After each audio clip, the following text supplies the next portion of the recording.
But the other people around the table, do you think it's a geographically defined practice that you... I think maybe it's interesting to look at this notion of it not working and applying that to different contexts, because I think what I think where your presentation responds to Annie's kind of almost, or to a blind spot I'd like to discuss maybe with Annie or everybody else, is this assumption that one assumes not what a good education is necessarily, but that there is a kind of shared optimism around the outcome of educational situations. That it produces something, normally for the better, and that the distribution between those providing and those consuming or participating in or receiving that education enter a somewhat mutually beneficial situation. Right? And that's, in a way, in a nutshell, no matter how that's formatted specifically, seems to be consensual around both the educational term as an institutional practice, which is probably more pronounced in the UK than it is in France, but also seems to be a shared motivation behind a lot of these projects. I think what's interesting, and that might be specific to different national contexts, is to think what happens, does it automatically work in a situation where there is a trend, where there's a recognition of the education as both a curatorial stake and an institutional reality? And I think one way of producing that shift might be to shift, to question this notion of the invitation. To think about participation normally is thought in terms of an invitation, an offer that is made, a gift that is made, that is then taken up, and there's a contractuality, if you want. There's a mutuality implicit in that acceptance. Right? You enter into kind of, it's the gift in its classical formulation. And without saying that that's necessarily coercive, which would be overstating the point, I think I'm quite interested in thinking what happens, how one can use that. So not so much how you can offer education, but how you can use and abuse formats, situations, offers, contents, and so forth. And I think that shifts it implicitly away from an institutional discussion. Maybe to clarify the background to that is maybe specific to the UK, where, as Paul and Mick obviously know, and I think the last event about a year and a half ago, so at the ICA in London, kind of posited that quite convincingly, that there is a recognition of cultural policy premised in education as a key stake, having to do with the good citizen, enlightenment, the kind of enlightened public sphere, and so forth. Well, actually, any EU application, I think, has exactly the same rhetoric, so I suspect everybody in Europe is kind of dealing with, but so, also specifically curatorially, you know, I mean, what we fill in terms of funding forms are specifically educational kind of briefs, I think. And in a way, kind of when that is curatorial or indeed artistic practice, increasingly is a default assumption for any application, I completely agree, probably across Europe, whether it is for an artistic project, whether it's for an institutional outreach program, or whether it's for curatorial exercise, to quantify outreach, which is normally thought of in terms of educational, i.e. Transformative processes. Right? So it's built into the rhetoric and the logic and the funding structures, maybe across Europe, which then is an interesting discussion in relation to France, maybe. But how one inverts that,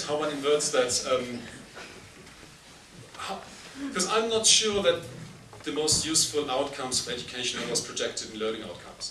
I think historically, and this also goes back to like a political narrative behind self-organization and education, which I think underpins a lot of the thought in this book. There is not a counter-hegemonic drive behind this, but one that is much less respectful of structures and instituted distributions. And I think, for me, that's something that I think animates originally a lot of these projects. So they're not so much a kind of an expansion of education into other fields, but then escape or evasion, an evasive move from constituted frameworks of reference and consensual agreements on outcomes, and very often premised on a complete misreading of situations, on an abuse, a kind of dysfunctional set of educational situations, where I think that's, maybe I'll stop there, where I think the question might be polemically... Can you give an example, Edgar, of one of these dysfunctional educational setups? Well, maybe talk about a set of resistance. A whole series of people, including myself, were involved in the learning, in the academy project at the Abbemuseum, that Annie kind of obviously, at the time I think was kind of half embedded, half non-embedded in relation to the Van Abbe. Yeah. So that might be another conversation. But, and in a way it was a project that drove a lot on well-intentioned programmatics. Like how do you open up, both in terms of opening up the institutional remit, who can a museum work with? What does a museum that is by and large collection-based work with? What kind of processes are relevant to the processional functioning of a museum? And how can you invite people into this project, and that they are practitioners as much as recipients, if you want, so other constituencies, discussions, and so forth. The cynical version of that is a museum that, in a kind of straightforward social democratic model, reiterates its claim on the public sphere by inviting artists as service providers for a kind of somewhat more enlightened, more refined, more sophisticated notion of the museum as a classic bourgeois institution. And I guess what I'm remembering whilst talking about this are the at least latent resistances on behalf of a whole series of practitioners in their project to, in a way, fulfill that role. And to think kind of rather counterintuitively about that engagement with a set of expectations. And that might have to do with the anger, even though I'm not sure that anger is the only modality in which that is articulated. But I think this, maybe it has to do, in my thinking, more with not even a refusal, an indifference to the terms of the invitation and how that can be played out.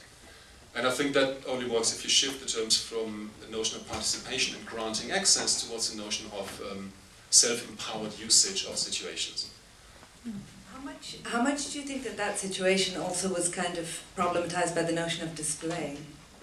I mean, that actually the museum could not give up the imperative to display. Because one of the things that I find so precious and important and interesting about the notion of, well, providing a space of kind of collective criticality or discussion is it as the antithesis to the spectacular.